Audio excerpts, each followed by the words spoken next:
Do you struggle to keep track of where your money goes each month?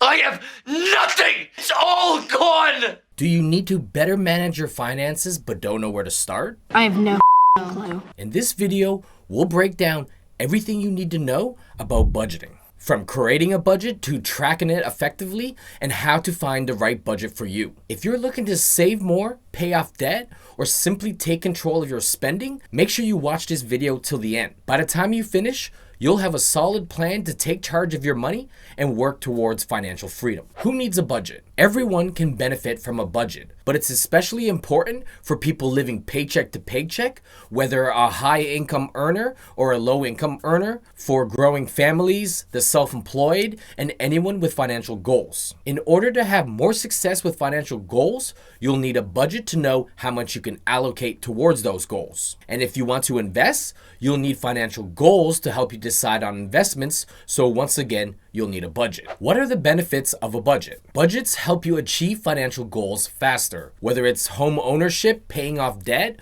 or early retirement, a budget helps you find where you can save money so you can put more discretionary income towards goals. A budget prevents you from getting into debt. When you have a plan for your money, you know where it's all going. You can prevent overspending and eliminate uncertainty, which can help reduce financial risk and stress. By managing your income and expenses effectively, you create a financial cushion that protects you from unexpected expenses, job loss, emergencies, and help you save for the future. Ultimately, a budget provides financial stability. What are the cons of a budget? A budget can feel restricting, but this is the reality according to your income. You can't afford everything you want, but you can prioritize the things you want the most and minimize the expenses that mean the least to you. If you feel like a budget is limiting your lifestyle, it's not your budget's fault you don't make enough money. What did he say? What did he say? Was that about me? A budget takes time to set and maintain. A budget requires regular tracking and adjustments. With the many benefits of a budget, it's well worth your time. Pokemon Pocket? Not so much. Now who got room for two Cyruses? A budget also requires discipline. Without consistency, a budget won't work effectively. The different budgeting methods. There's no one-size-fits-all approach to budgeting. Each method is different and will suit different people. The cash envelope system. When you get paid, you withdraw whatever is necessary and put them according to your budget in envelopes marked with each category. So if you budget $1,000 a month for groceries, you put $1,000 in an envelope marked groceries. If you get paid twice a month, you can put $500 in the envelope each time you get paid. When the cash runs out, you can no longer spend in that category till next month. This budget makes it so you can't overspend. And there's also a bit of a psychological aspect to this. Seeing visual spending limits enforces the concept of scarcity, and you're less likely to impulsively buy unnecessary items. Also, we feel a stronger emotional connection to handing over cash compared to swiping a card. This will cause your spending to be more intentional. This budget is for low-income earners and those who are struggling with debt, especially credit card debt. This budgeting method is very effective but comes with some disadvantages, including physical cash can be lost, stolen, or given away accidentally. The zero-based budget. With this budget, every dollar of income is assigned a job. This budget helps you ensure your spending goes exactly to the plan and keeps you on budget. This is the ultimate budget with the most advantages, but it requires the most time breaking down every expense into its own category and frequent tracking and updates. The point of a budget is to know where all your money is going, and this budget does exactly that. And with proper tracking, you'll know when to stop spending in each category. Can't stop. Won't stop. This budget is for low-income earners, those paying off debt, and those with low discretionary income. In other words, for someone who can't afford to go over their budget and overspend. This budget is also for the big spender or someone in general who wants all the advantages of a budget and wants to effectively save money and improve their finances. This is the budget I used for many years when I first started taking control of my finances and paying off debt. At the time, I didn't have many sources of income and many expenses, so I could easily keep track of all my spending. This budget completely transformed my finances. The 50-30-20 budget. Divide your monthly income into 3 categories: 50% needs, 30% wants, and 20% savings and debt repayment. Depending on your personal situation, you may want to play around with these percentages. I would much prefer the 50% needs, 20% wants, and 30% savings. But because of high rent and mortgage payments, the needs category will likely be more than 50% of your income. This budget is simple and easy to follow as it only requires 3 categories to manage. To make this even easier to manage, have 2 checking accounts, one for needs and one for wants, and have a savings account for debt and savings. And once you get paid, allocate the set amount in each account. This budget is for those who are new to budgeting and for those who don't want to spend too much time budgeting, but still want to follow some kind of budget structure. The reverse budget, also known as the pay yourself first budget. Make a traditional budget with all your expenses and figure out how much you can save a month. Then when you get paid, you save that amount of money first, then spend the rest. This budget prioritizes saving over any expenses. But if you're in debt, you would prioritize paying off debt before saving. This method isn't for low income earners, irregular income earners, big spenders, and those who are living paycheck to paycheck. It's more for higher income earners, natural savers, and for those who have a lot of discretionary income. With this budget, you can easily overspend without knowing it. So you need to be someone who naturally lives below their means. The no budget budget. This budget prioritizes needs, then savings, then wants. First, automate as much as your needs as possible. Then automate your debt payments, savings, and investments. Then make sure you have enough for your essential needs, then spend the rest as you like. Now, this may not sound like much of a budget, but it still makes sure your essential needs are taken care of while giving you the opportunity to save. The key, you need to be very familiar with your spending habits, have high income, and be a natural saver. If you're someone who has been budgeting the traditional way for years and has a good understanding of your spending, you know exactly how much you can spend on your wants without even tracking it. At this point of my financial journey, this is the budget I use.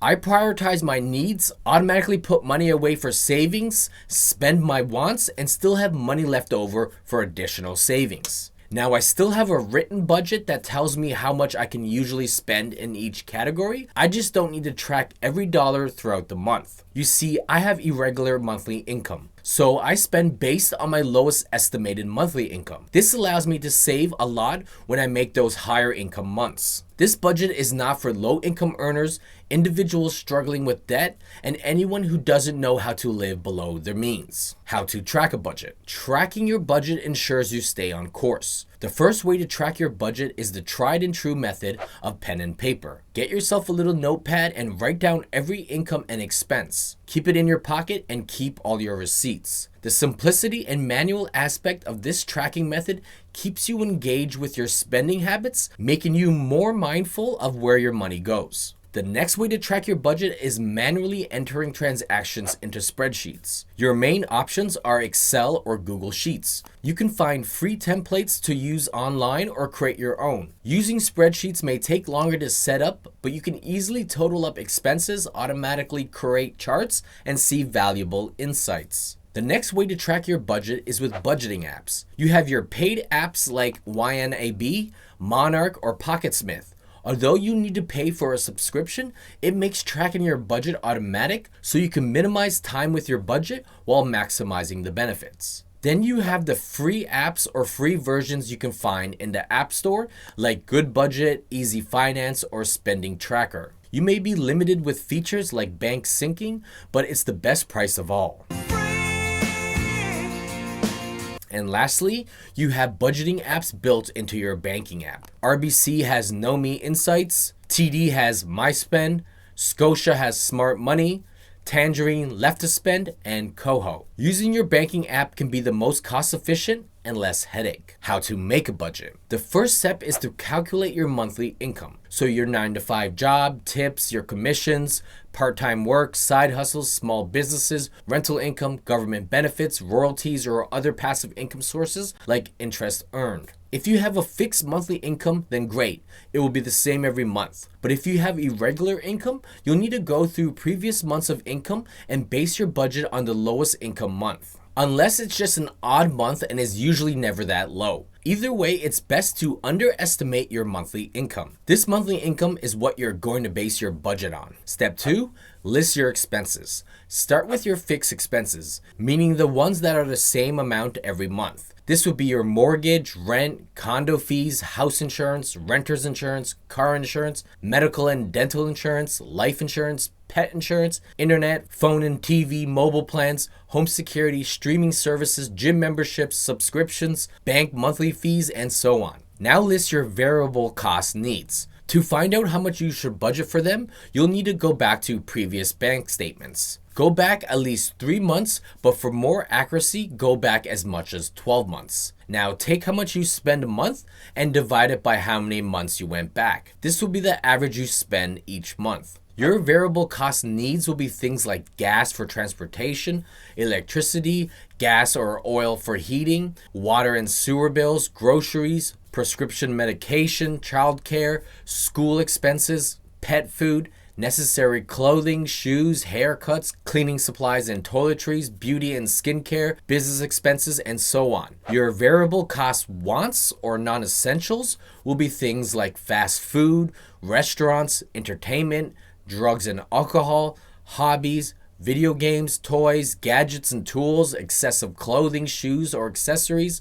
home decor, gifts, allowances, services like lawn care, massages, and so on. Step 3, create sinking funds, a saving method that helps you afford a bigger purchase later on. For things like home and car maintenance and repairs, you may not have monthly expenses, but if you think of it annually, something is bound to happen. So think of a reasonable amount to spend annually on each expense and divide it by 12. This is how much you should save a month towards one of these expenses.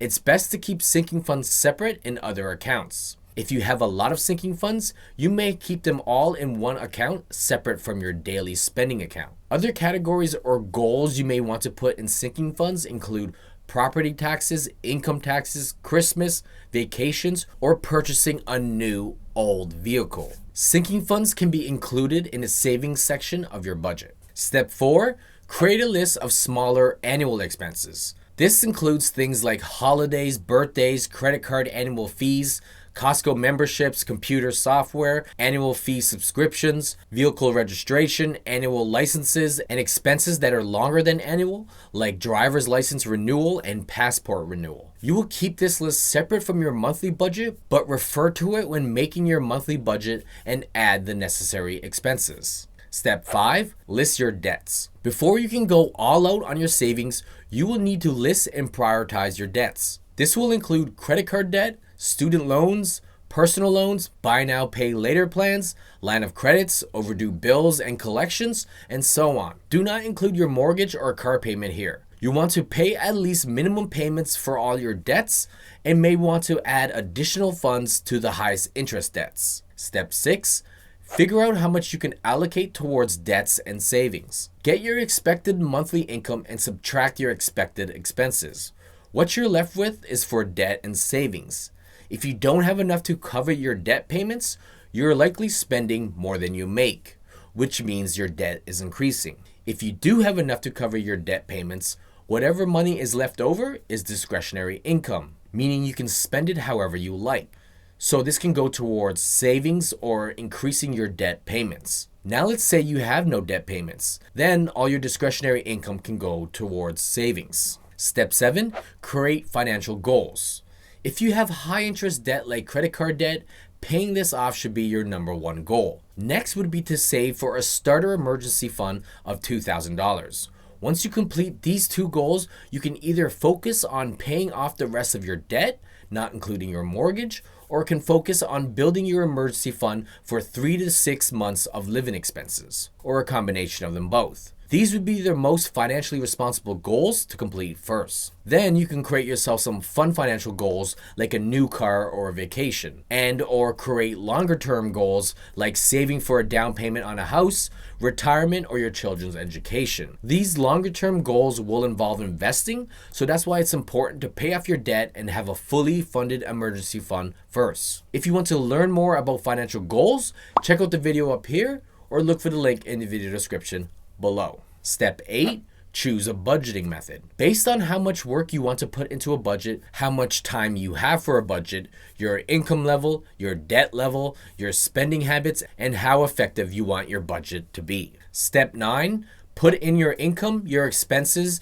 your debt payments, and savings goals into your budget and follow your budget method strategy. Step 10. Adjust and improve. Throughout the month, review your budget and see if you're staying on budget. Also, throughout the month, you'll want to learn as many money-saving tips and tricks as possible to help you reduce your expenses and cut unnecessary expenses. Check out my money-saving guide up here, or look for the link in the video description below. At the end of the month, do a final review of your budget and see where you went under and over your budget. Try to understand why and maybe make some changes, and don't forget to check your annual list to see if you need to add things to next month's budget. As each month goes by, you'll refine your budget and hopefully pay off your debts and increase your savings rate so you can complete your financial goals faster. Eventually, after budgeting for a while, you'll start to understand where all your money is going without even tracking it. But this is something that takes time. I may not track my budget like I used to, but I know my spending habits. I know I can get takeout food once a week and still be under budget. I know I can go to a nice restaurant once a month. I know I can get a case of beer once a week. I know I can take my son out every weekend and take my wife out every other weekend. I know I can go grocery shopping once a week, plus one big Costco trip a month. I know that my needs and my savings are my priority, and I know buying any wants will only cut into my savings. I live below my means while I live a lifestyle that doesn't feel restricting. For me, budgeting has been life-changing. It's given me the freedom to live on my own terms, avoid financial stress, and focus on what truly matters, my family and my goals. If this sounds like something you're interested in, check out one of the videos on the right of the screen. See you there.